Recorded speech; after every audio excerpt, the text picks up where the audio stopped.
Hello and welcome to ANF Plus Sports tonight. I am Ellie Parker here with Connor Hines. Hey, Ellie. Back-to-back nights Let's go. for the two of us. Get a little streak going here. Get a little streak going. We're going to start off with, as we usually do, college football season just never ends here Tick-tock. in Georgia. The Bulldogs are continuing their fall camp. We're going to hear more from Mike Bobo and tight end coach Todd Hurley. Yeah, Todd Hartley. Todd Hartley? Yeah, he's so Ellie. I spent the last 3 years covering sports down in Macon, and Todd Hartley went to Jones County High School, which is right next door to Macon, next county over. So, gotten to hear him speak on a couple different occasions. He's the tight ends coach there, and with these college football staffs, there's so many coaches on staff, right? And it's hard to keep track of. But Todd Hartley in particular, just a huge piece to the offensive formula for UGA this year. So I thought it was really, really interesting to hear his thoughts at camp yesterday. So let's get right into it and hear from Bobo and Hartley.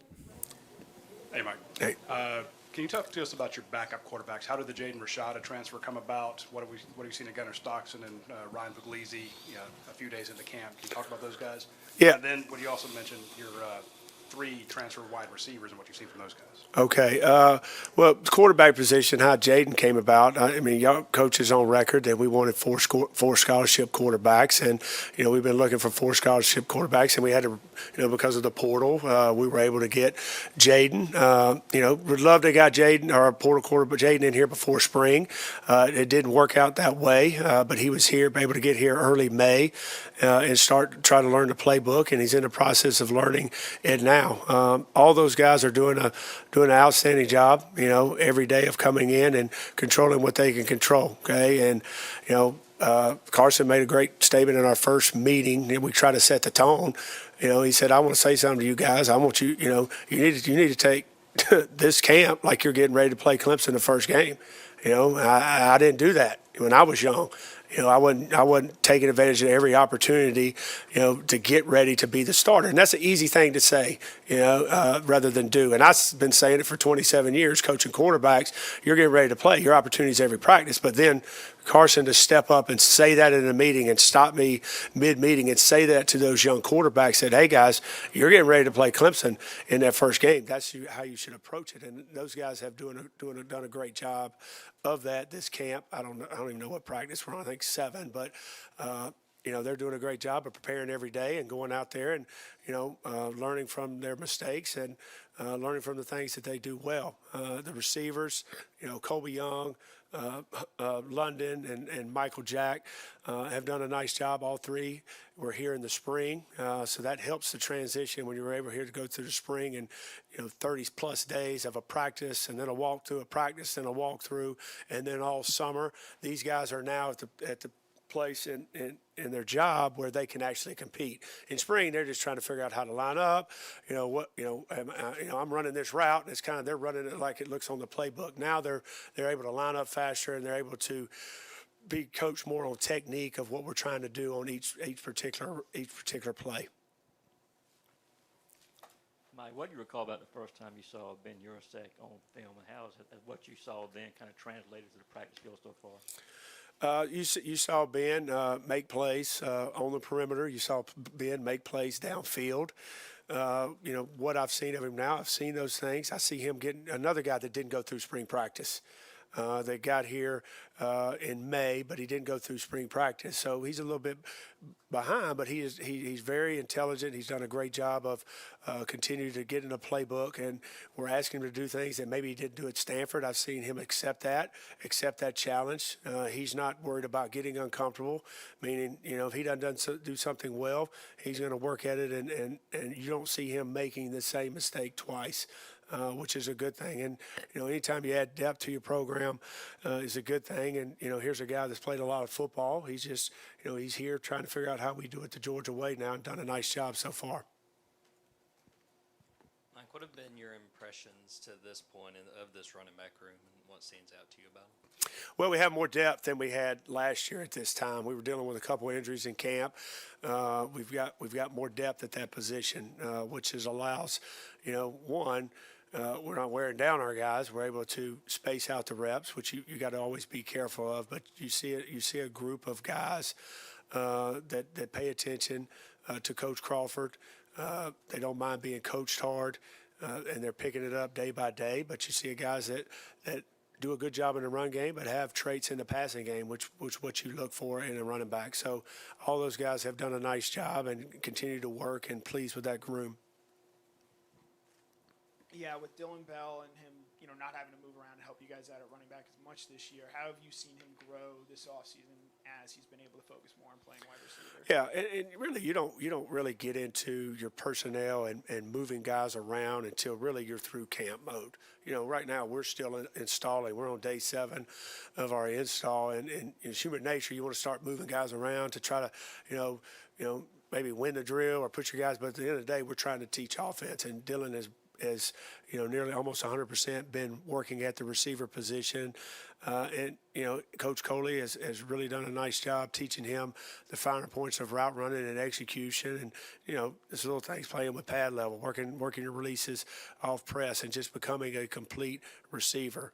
Dylan did a great job for us last year making contested catches, which is awesome. But we're working on trying to create more space, and how to create more space, because a lot of times he is our X receiver, and he's in the boundary. If you're in the boundary in this league, you're not going to get any off coverage. You're going to get press, and how do you handle press? How do I beat press?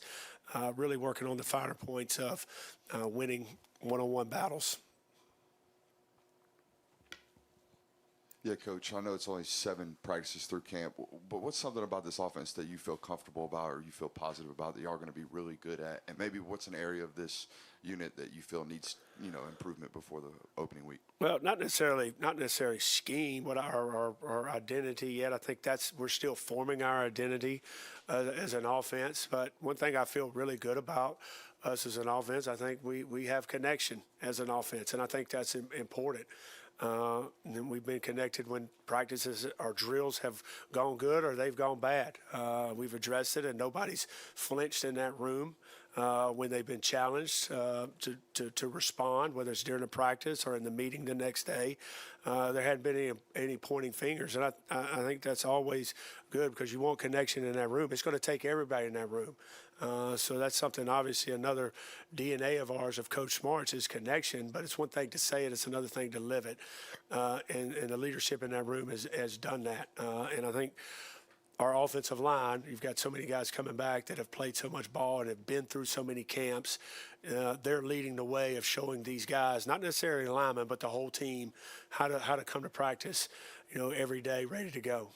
There's a ton of things, Brooks, that we got to continue to improve on.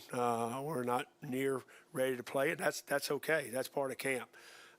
We're still trying to form our identity, and that will shape out even more after we have the first scrimmage, and coaches are kind of back and guys are out playing ball, and then we'll go through the second scrimmage, and we'll kind of, we're going to have a big volume of offense, and we're going to install it, and then we're going to shrink it down and figure out, what we do best, and maybe we're not as good at this as we were last year. So not mean we take it out. We're going to put it to the side, continue to work on that. But we're still trying to figure that out as an offense, what we do really well and what we got to work on. Right now, in my mind and those players' minds, we got a lot to work on every day. There's nothing we do well. Time for one more question. To go back to Carson, you mentioned there's some things he can improve on. Going back to even in the last season or the spring, what are some things that maybe you identified that he can get better at, and how did you work on them? Well, one, he does a great job of processing, getting the ball out quickly, and I don't remember what his completion percentage was. It was extremely high last year. The one area, that we addressed in spring and at the beginning of fall camp is, the deep ball, and not necessarily the deep ball doesn't necessarily always need to be the perfectly thrown ball when you hit the guy in stride. Sometimes we want it to be that way as a quarterback, but it's a lot just giving the guy a chance. Not throwing the ball so far we don't have a chance, or throwing it out of bounds. Give the guy a chance to make a play, and he's done a better job of that. And every time we complete a deep ball, it's he's looking at me or looking at Coach Gummy, because he knows that's what he's focused on, giving those guys a chance. And then sometimes when you struggle hitting something or doing something as a quarterback, you start to aim, and thinking about it too much. Take your drop, read your progression, throw the ball, and play football, and not get in your head of, oh, I can't hit it, I'm trying to aim it or throw the perfect ball. Throw it and give the guy a chance. Yeah, Coach, over here to your right.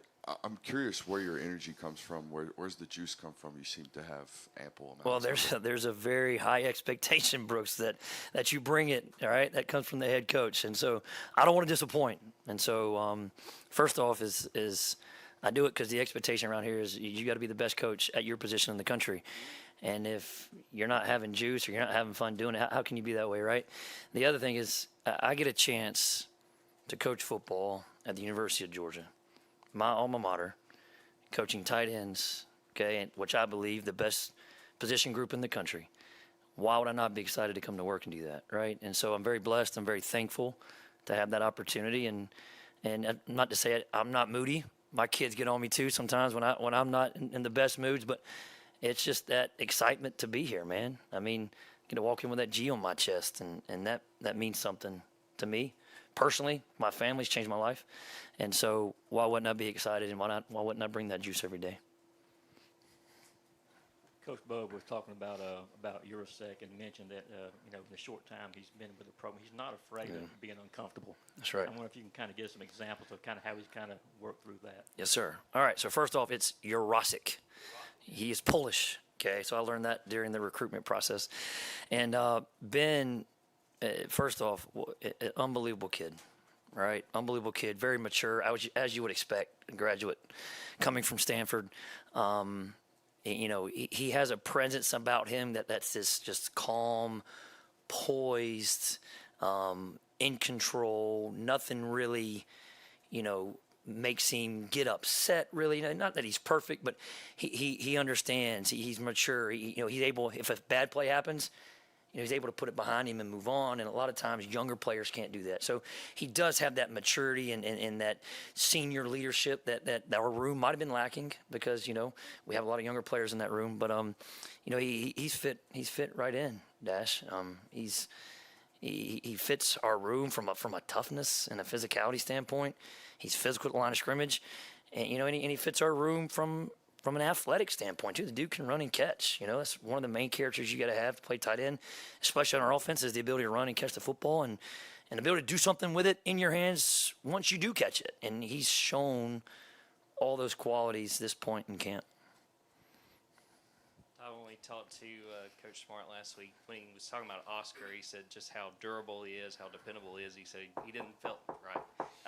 He felt like he never missed a practice. Just what have you seen from him as he's gotten ready for his junior year and what he's bringing to that position? Yeah, that's a great question. I'll say this. The biggest growth I've seen from Oscar is just from a maturity standpoint, right? From a leadership standpoint. He's always been here with Brock. He's always been here with Brock and Darnell. And so he's never really had to assume the role of leading the room. And when you've never done that before, you don't know how they'll respond when they're put in that situation, right? And so from the time that Brock left, Oscar just naturally stepped into that head of the tight end room and really hasn't looked back. And, even having been there, Ben's new and Ben's older, and we'll rely on Ben's senior leadership as well. But Oscar is the, unquestioned leader of our room. And so he's always been very physical. Run game mechanics, as far as just footwork and hand placement and pad level, Oscar Dell's probably one of the best ones I've coached in the run game, to be honest with you. And so that hasn't changed. Freshman year to now, obviously he's bigger and stronger, but he's always been really good at the point of attack. And we've worked really on consistently catching the football. He's improved that. But the growth in his leadership ability, the growth in his maturity has been the most pleasant surprise for us. And that's really what we needed in that room and our offense.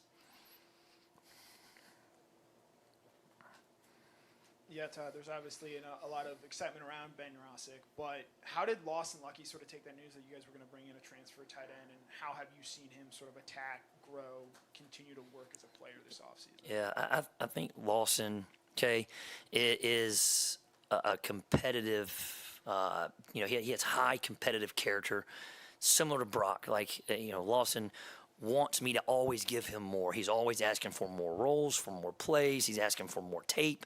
He has that that nature about him where he wants to be the best, and obviously you want all your kids to be that way, and some are more outwardly, spoken about wanting to be that way, and so I think it was just, it motivated him even more to be that best tight end in that room, and he doesn't seem as hey, I got to compete with this guy for playing time, but in reality he knows that that's probably the truth, but we're going to need all three of those guys to play significant roles for us this year in order for us to be good in that room and on our offense. So his response to having been there is no different than having those two freshmen there. He's going to go do his job to the best that he can.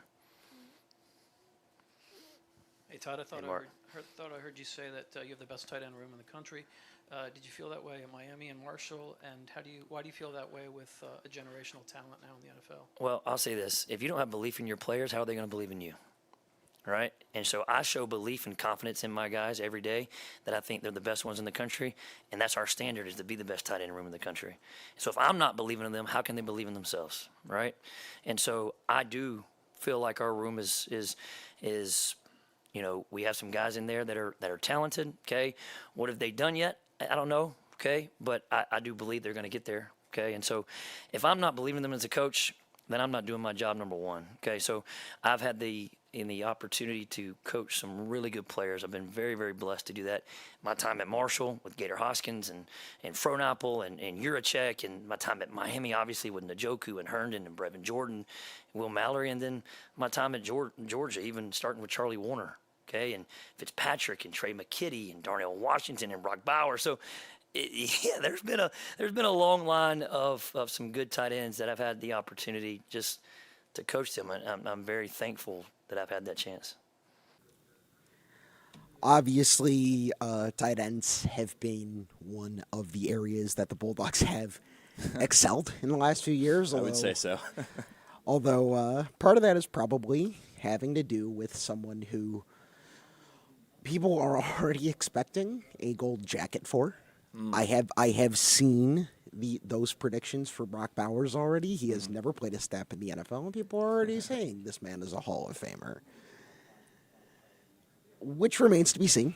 Yeah. But even before him, the tight ends under Kirby Smart were never a place that the Bulldogs were lacking, and obviously going forward, they have Oscar Delp, who hopes to carry that particular torch. So obviously, Todd Hartley has his work cut out for him, but he also has a bunch of guys who can do that job really, really well. Well, the biggest thing about the tight end position, and really all the positions at UGA, is that this team is so deep. I mean, depth is a word that people use all the time to describe not only the tight end room, but everywhere else. And you heard Todd Hartley talking about that a little bit. Oscar Delp is a guy who has been called on in Brock Bowers' absence when he went down last season. Oscar Delp is not this green new... And Oscar Delp did very well Yes. in Brock Bowers' absence. Let's not discount the guy. 100%. And I think when you play for Georgia, you have to be ready to be that guy. Oscar Delp has shown he's that guy.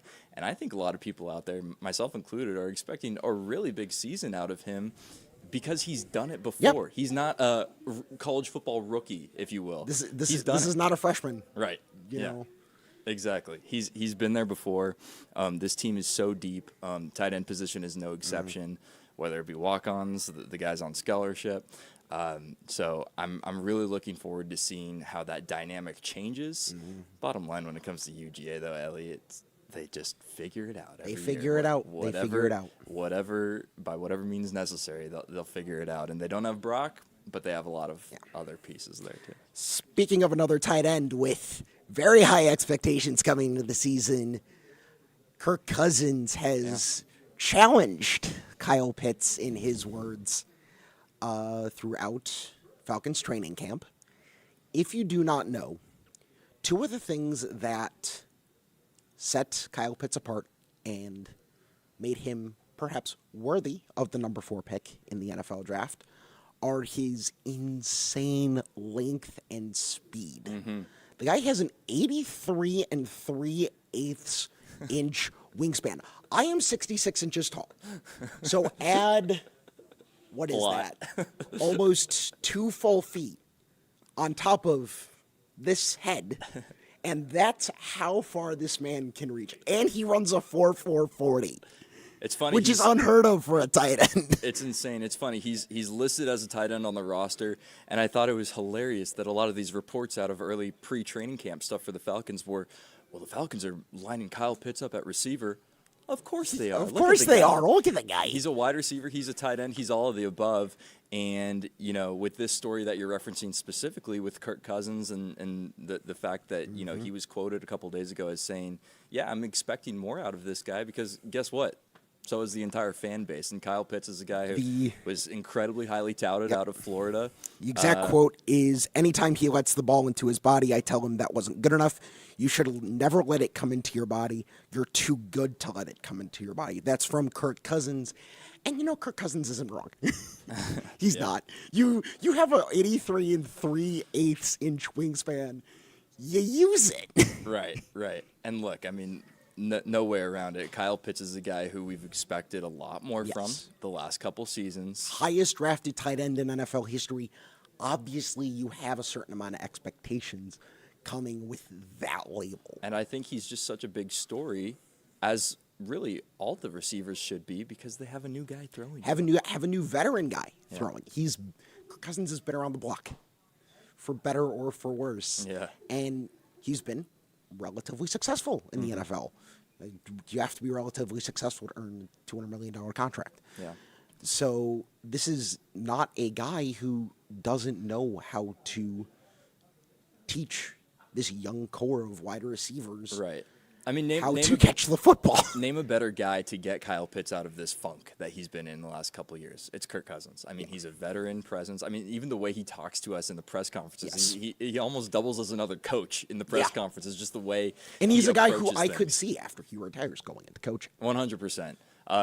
So I think he you know, that role applies to his relationship with the receivers, especially a young guy like Kyle Pitts who, you know, has come up short of expectations. But I really think much in the way, you know, this could be a breakout season for Oscar Delp. I'd like to say the same about Kyle Pitts, and the early reports out of camp, you know, I've are that he's doing pretty well and that he's extending his body and trying to match up with what Kirk Cousins wants out of him. And, I mean, imagine that. A new quarterback in the fold is going to make you more confident in your abilities and to go get the football. I mean, no wonder why they're talking about Cousins and his receivers in this way, because it's a new quarterback and it's a new vibe in that locker room for sure. Of course, if you were hoping to see any of these guys in tonight's game against the Miami Dolphins, you're probably out of luck. Both Kirk Cousins and Kyle Pitts are on the list of players who will not play. Basically, anybody on the first team is going to sit tonight. On the offense, you have Kirk Cousins sitting, Bijan Robinson sitting, Tyler Algier, Drake London, Darnell Mooney, Kyle Pitts. The entire first team, and much the same goes on the defense, rather. Grady Jarrett, Jesse Bates, both sitting. Nate Landman, just they're all sitting, which I understand, and I'm excited to see Not unexpected. how Michael Penix Jr. does. Absolutely. In his first reps in the NFL. I think you and the rest of the country, right? I mean, Michael Penix Jr. is a guy who, I mean, say what you will. Somebody's got about to justify that pick. the quarterback controversy. I don't think there is one. However, we're going to see Michael Penix at one point sooner or later, and the first chance is tonight in the preseason. My question is, how long do they keep him in this game? Because it is a preseason game. Yeah, at the it end is a of the day. preseason game. But you know, I'd like to see him play the majority of the first half at least. and Yeah, see what he can I do would out like there. to see him play until halftime. Just keep him out there the full half and see how it goes. Obviously, the Dolphins are not going to be running much of their first team either.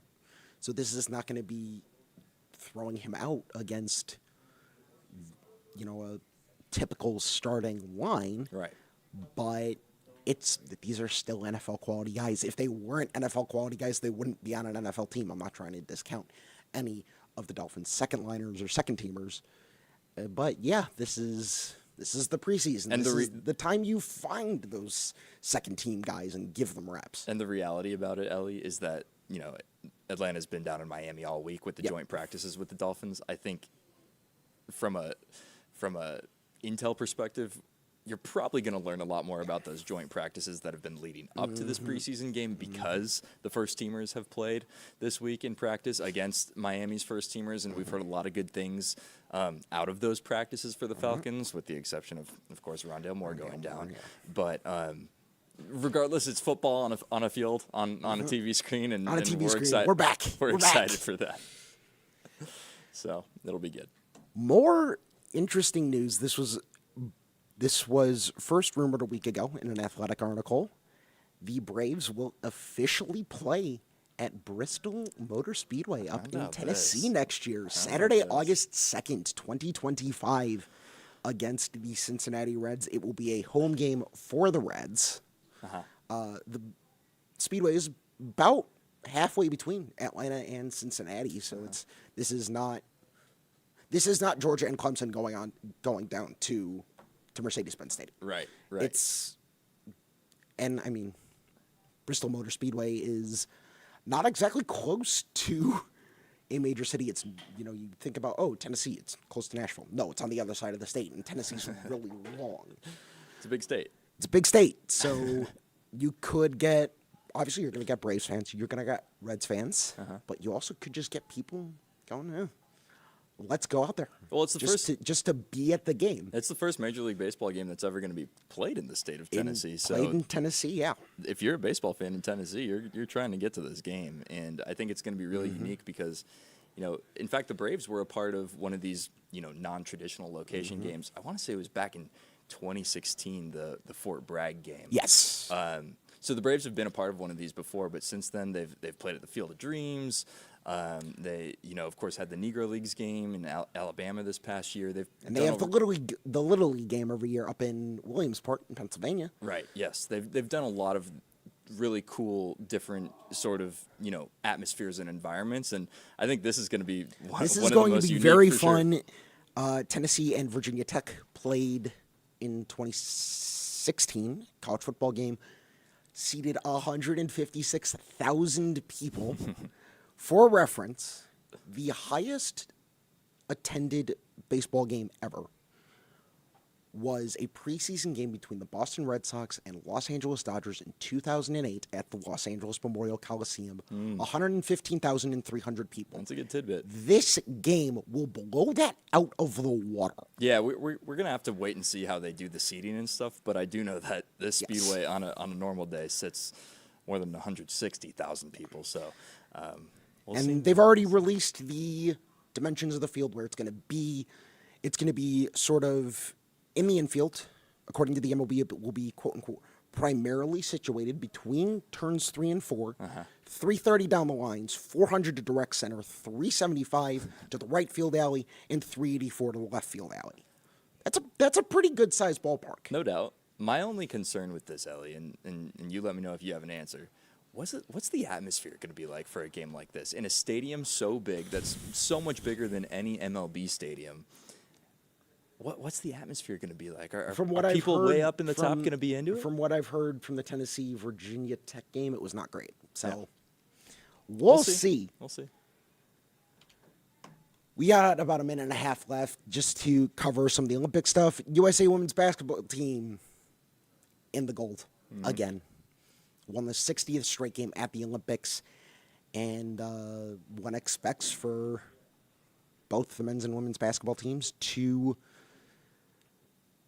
win gold, hopefully. Yeah, hopefully. But, much more than that. Obviously, Sha'Carri Richardson winning her first gold today in the relays.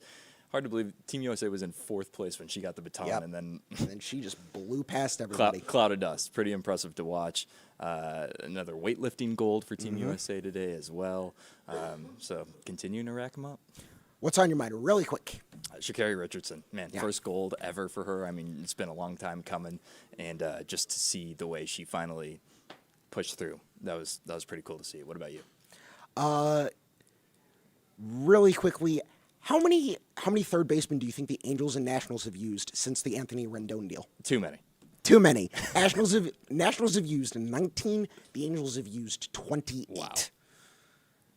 That'll be it for us. For Connor Hines, I'm Ellie Parker. Have a good night. Go watch some sports.